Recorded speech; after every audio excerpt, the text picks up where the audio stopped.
एक बार फिर से आप सभी का स्वागत है मेरे प्यारे दोस्तों आपके अपने यूट्यूब चैनल पर। मेरे प्यारे दोस्त, अगर आप एमए फर्स्ट ईयर में हैं और आपने समाजशास्त्र ले रखा है तो इस वीडियो को पूरा देखिएगा, क्योंकि वीडियो में जो है काफ़ी ज़्यादा मज़ा आने वाला है और वीडियो आपके लिए काफ़ी ज़्यादा इंपॉर्टेंट भी होने वाला है। इंपॉर्टेंट इसलिए होने वाला है क्योंकि हम बात करने वाले हैं पेपर नंबर 1 के बारे में, जिसका नाम है सामाजिक विचारों का इतिहास। ठीक है, क्या नाम है? सामाजिक विचारों का इतिहास। इस बारे में हम चर्चा करने वाले हैं और उसमें जो अति लघु उत्तरीय प्रश्न वाला सेक्शन होता है उसको हम कवर करने का प्रयास करेंगे, क्योंकि इससे आपके 10 प्रश्न पूछे जाते हैं और आपको 10 के 10 के जवाब देने होते हैं। तो हम देखते हैं यहाँ पे आपसे किस प्रकार से प्रश्न पूछे जाएंगे और आपको उनको किन प्रकार से जवाब देने होंगे, ये भी देखने का प्रयास हम करेंगे। ठीक है, तो आपके ये जो पेपर नंबर 1 से जितने भी अति लघु उत्तरीय प्रश्न बन सकते हैं उन सारी चीज़ों को हमने इकट्ठा कर लिया है और आपको पार्ट वाइज देने का प्रयास करेंगे, क्योंकि एक वीडियो में अगर हम दे भी दें तो आप उनको कवर नहीं कर पाएंगे। तो हम ऐसा करेंगे कि 5 से 6 क्वेश्चंस कवर करने का प्रयास करेंगे, जो आप अच्छे से याद भी कर लें, लर्न भी कर लें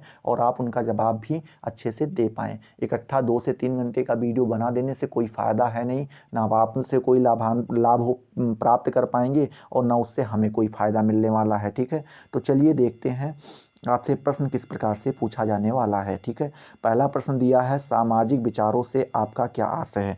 सामाजिक विचारों से आपको अपना आशय बताना रहेगा।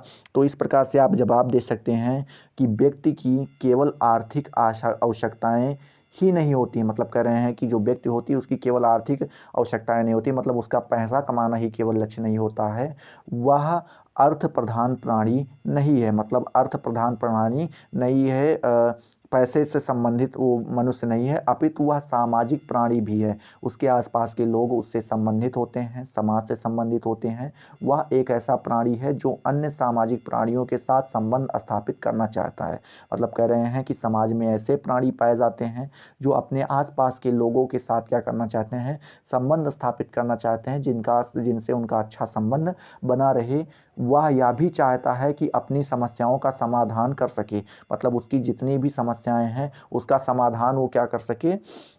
आराम से कर सके। अपनी सामाजिक समस्याओं के समाधान एवं सामाजिक संबंधों की स्थापना के संदर्भ में जो चिंतन किया जाता है उसे ही सामाजिक विचार के नाम से जाना जाता है। मतलब कह रहे हैं जो आपकी सामाजिक समस्याएं होती हैं उनके समाधान और जो सामाजिक संबंधों को स्थापना संबंधित जो बात होती हैं, जब आप उनका चिंतन करते हैं, मनन करते हैं, तो वही क्या कहलाते हैं? सामाजिक विचार कहलाते हैं। उन्हीं को हम सामाजिक विचार के नाम से जानते हैं। इनका जवाब आप अपने अर्थों में भी दे सकते हैं, अपने शब्दों में भी दे सकते हैं, अगर ये चीज़ आपको आती हैं तो। ठीक है, ज़रूरी नहीं यही चीज़ छाप के आइए, तो आप अपने हिसाब से यहाँ पे जवाब दे दीजिएगा, क्योंकि 200 लगभग 200 शब्दों में आपको जवाब देना होता है। तो 190 या 210 शब्द आराम से आप वहाँ पे लिख के आइए। ठीक है, देखते हैं दूसरा नंबर प्रश्न क्या दिया गया है कि समाजशास्त्र के विकास की प्रथम अवस्था पर संक्षिप्त टिप्पणी लिखिए। जो समाजशास्त्र के विकास की प्रथम अवस्था रही है उस पर आपको छोटी सी टिप्पणी लेकर के बताना रहेगा। साधारणतः यह माना जाता है कि समाजशास्त्र के विकास की प्रारंभिक अवस्था यूरोप से शुरू हुई है। मतलब जो समाजशास्त्र की जो प्रारंभिक अवस्था आप देखने को पा रहे हैं वो साधारणतः हम लोग मानते हैं कि वो चीज़ें कहाँ से स्टार्ट हुई हैं? यूरोप से स्टार्ट हुई हैं। परंतु कुछ भारतीय विचारकों की मान्यता है कि समाज जीवन से संबंधित अनेक महत्वपूर्ण बातें वेदों, उपनिषद, पुराणों, महाकाव्य एवं स्मृति आदि में मिलती हैं। ये चीज़ें आपको भी माननी चाहिए, क्योंकि जो आज के वैज्ञानिक खोज कर रहे हैं वो हमारे वेदों पुराणों में पहले से ही बता दिया गया है।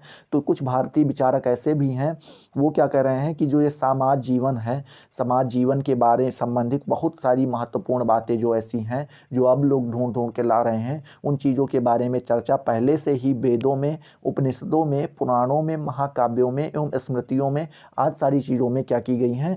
चर्चा की गई है। यह प्रचलित वर्णा आश्रम अवस्था कि यहाँ प्रचलित जो अभी चल रही है वर्णाश्रम व्यवस्था, इस बात को स्पष्ट प्रमाण है उस समय की। अगर आप वेदों को पढ़ें, उपनिषदों को पढ़ें, पुराणों को पढ़ें, तो वहाँ पे आप वर्णाश्रम व्यवस्था के बारे में जानकारी प्राप्त कर पाएंगे। इन चीज़ों को देख करके यह स्पष्ट प्रमाण है कि भारतीय चिंतकों ने समाज और जीवन की एक व्यापक अवस्था का विकास पाश्चात्य विद्वानों के इस दिशा में चिंतन के बहुत पहले ही कर लिया था। मतलब कह रहे हैं किस बात से स्पष्ट ये प्रमाण हो जाता है कि जो भारतीय चिंतक हुए हैं उन्होंने समाज और जीवन की एक व्यापक व्यवस्था, समाज और जीवन की जो एक व्यापक व्यवस्था होती है दोनों की, का विकास पाश्चात्य विद्वानों के इस दशा में, जो पाश्चात्य विद्वान हैं उनके इस दिशा में क्या हुआ कि चिंतन के बहुत पहले ही कर लिया था। उन्होंने जो पाश्चात्य लोग के विद्वान थे उनके चिंतन करने से बहुत पहले ही भारतीय लोगों ने इस बारे में चिंतन कर लिया था।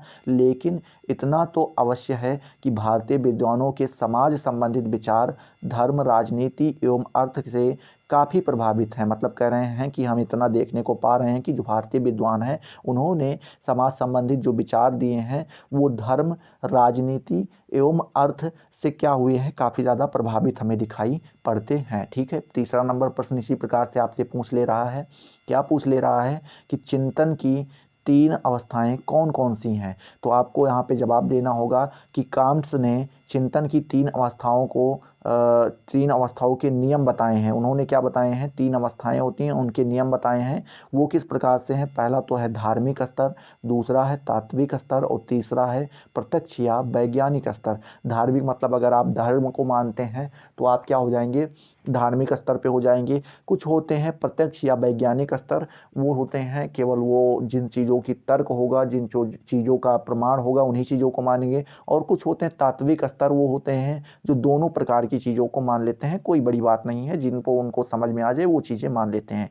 इसके अनुसार हमारी प्रमुख विचारधाराएं क्या, इनके अनुसार हमारी जो प्रमुख विचारधाराएं हुई हैं, हमारे ज्ञान की प्रत्येक शाखा के बाद एक 3 विभिन्न सैद्धांतिक अवस्थाओं से होकर गुजरती हैं। तो क्या कह रहे हैं, हमारे ज्ञान की जो प्रत्येक शाखा एक के बाद एक, मतलब एक के बाद एक 3 ऐसी विभिन्न सैद्धांतिक अवस्थाएं होती हैं जिनसे होकर के ये क्या होती हैं, गुजरती हैं। जिसमें से पहली आप देख पा रहे हैं धार्मिक या काल्पनिक अवस्था। ठीक है, इसको धार्मिक अवस्था या फिर काल्पनिक अवस्था कह सकते हैं। दूसरा है तत्व दार्शनिक या अमूर्त अवस्था, क्या तत्व दार्शनिक या फिर अमूर्त अवस्था। और तीसरा क्या है, प्रत्यक्षवादी या वैज्ञानिक अवस्था। ये 3 अवस्थाएं यहाँ पे आपको बताई गई हैं। तो काम्टे के अनुसार विज्ञान की विभिन्न शाखाओं का विकास इन्हीं स्तरों से हुआ है। जो काम्टे हैं इन्होंने बताया है कि जो विज्ञान की विभिन्न शाखाएं हैं इनका विकास इन्हीं तीनों स्तरों से होकर के गुजरा है। ठीक है, चौथा नंबर प्रश्न इसी प्रकार से पूछ ले रहा है कि काम्टे ने विज्ञानों का वर्गीकरण फिर किस प्रकार से किया है। तो आपको देना होगा कि काम्टे ने विज्ञानों का वर्गीकरण के लिए 2 सिद्धांतों का उल्लेख किया है। पहला कौन सा है, निर्भरता का वृद्धि क्रम, तथा दूसरा क्या है, घटती हुई मान्यता सामान्यता तथा बढ़ती हुई जटिलता। ये 2 यहाँ पे इन्होंने क्या किए हैं, सिद्धांत दिए हैं। ठीक है, आगे देखते हैं। उपयुक्त सिद्धांतों के आधार पर समस्त विज्ञानों को एक संस्तरणात्मक क्रम में निम्न प्रकार से रखा गया है। पहला क्या है, गणित, दूसरा क्या है खगोल शास्त्र, तीसरा क्या है भौतिक शास्त्र, चौथा रसायन शास्त्र, पांचवा प्राणी शास्त्र और छठा कौन सा है, समाज शास्त्र। ये तीनों आपको 6 के 6 याद रखने होंगे, क्योंकि आपसे पूछ लेगा कि अगर काम्टे ने जो है विज्ञान को किस प्रकार से बांटा है, तो ये 6 भाग आपको याद रखने होंगे। काम्टे ने बाद में चलकर नीति शास्त्र को भी वर्गीकरण का सबसे अंत में शामिल कर लिया था। मतलब कह रहे हैं काम्टे जी ने क्या किया था, इन 6 को रखने के बाद में सबसे लास्ट में उन्होंने नीति शास्त्र को भी इसमें क्या कर लिया था, मिला लिया था। ठीक है, 5वां नंबर प्रश्न इसी प्रकार से आपके सामने आ रहा है कि प्रत्यक्षवाद की विशेषताएं बताइए। प्रत्यक्षवाद की कौन कौन सी विशेषताएं हैं वो आपको यहाँ पे बताना रहेगा। तो निरीक्षण, परीक्षण, प्रयोग और वर्गीकरण के आधार पर घटनाओं की व्याख्या करना और उन्हें समझना ही काम्टे का प्रत्यक्षवाद है। मतलब कह रहे हैं कि आप कहीं पे जाए, निरीक्षण कीजिए किसी चीज़ का, वहाँ का परीक्षण कीजिए और कुछ प्रयोग कीजिए और वर्गीकरण करके उनको बांट करके घटनाओं की क्या कीजिए, अगर आप व्याख्या कर ले रहे हैं उन्हें समझना ही, उनके व्याख्या करना और उन्हें समझ लेना ही क्या कहलाता है, प्रत्यक्षवाद कहलाता है। आप जिन चीज़ों को देखकर प्रत्यक्ष रूप से देख करके उनको समझ लेते हैं वही क्या कहलाता है, प्रत्यक्षवाद कहलाता है। रोलिन चैम्बलिस, क्या रोलिन चैम्बलिस ने प्रत्यक्षवाद की निम्न विशेषताएं बताई हैं। कौन कौन सी, पहली दी हुई है कि प्रत्यक्षवाद अलौकिक शक्तियों से असंबंधित होने के कारण अनुसरोई नहीं है। थोड़ा प्रोनाउंसिएशन में दिक्कत हो रही तो आप अपने हिसाब से देख लीजिएगा। दूसरा उन्होंने कहा है कि यह भाग्यवादी नहीं है, ये भाग्य के ऊपर निर्भर नहीं करती है। यह आशावादी नहीं है, ये आशा के ऊपर भी निर्भर नहीं करती कि आप किसी चीज़ की आशा कर रहे हो और यहाँ पे आपको वो चीज़ें मिल जाएं। ठीक है, यह आशावादी भी नहीं है। उसके बाद चौथा नंबर आपका दिया है कि यह भौतिक भी नहीं, भौतिकवादी भी नहीं है, क्योंकि यह भौतिक शक्तियों का बौद्धिक शक्तियों के अधीन करता है। मतलब कह रहा है कि ये भौतिकवादी भी नहीं है, क्योंकि जो भौतिक शक्तियां हैं उनको क्या कर लेता है, बौद्धिक शक्तियों के अधीन कर देता है। ठीक है, पांचवा नंबर क्या कहा है, इसका संबंध वास्तविकता से है। इसका संबंध किससे है, तो वास्तविकता से है। और छठा नंबर इन्होंने कहा है कि इसका संबंध उपयोगी ज्ञान से है, ना कि समस्त ज्ञान से है। और सातवें नंबर पे कहा है इसका संबंध यथार्थ ज्ञान से है, ना कि किसी भी ज्ञान से है। आठवां नंबर उन्होंने कहा है जिसका संबंध सापेक्ष से है, ना कि निरपेक्ष से है। तो आई होप ये चीज़ें आपको अच्छे से क्लियर हो रही होंगी। छठा नंबर प्रश्न आपसे पूछ ले रहा है, किस प्रकार समाज एक सावयव की भांति है। मतलब सावयव की भांति है किस प्रकार से, आप यहाँ ये आपको बताना होगा। तो सावयव और समाज दोनों एक संरचनात्मक और कार्यात्मक संबंध पाया जाता है। दोनों में क्या पाया जाता है, एक संरचनात्मक और दूसरा कार्यात्मक संबंध पाया जाता है। जिस प्रकार शरीर का निर्माण विभिन्न कोषों के योग से होता है, मतलब कह रहे हैं जिस प्रकार से शरीर का निर्माण कई सारे कोष को मिलने से होता है, उसी प्रकार समाज का निर्माण विभिन्न परिवारों से होता है। मतलब एक परिवार को हम समाज नहीं कह सकते हैं, जब कई सारे परिवार मिल जाते हैं तो उन्हीं को हम समाज कहते हैं।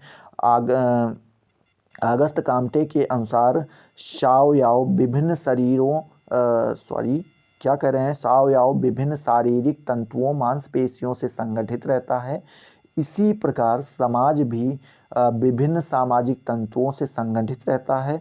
काम्ट ने सामाजिक शक्तियों को सामाजिक तंतु के रूप में स्वीकार किया है। तो आई होप ये सारी चीज़ें आपको अच्छे से क्लियर हुई होंगी। अगर क्लियर हुई हैं तो फटाफट वीडियो को लाइक करो, अपने दोस्तों के साथ शेयर करो, और अभी तक चैनल को आपने सब्सक्राइब नहीं किया तो सब्सक्राइब करके बेल वाले आइकन को जरूर प्रेस कर दो, जिससे आपको सारी नोटिफिकेशन मिलती रहें और आप उनसे लगातार लाभान्वित होते रहें। तो चलिए अगले वीडियो में मिलते हैं नए जोश नए टॉपिक के साथ। तब तक के लिए जय हिंद, जय भारत।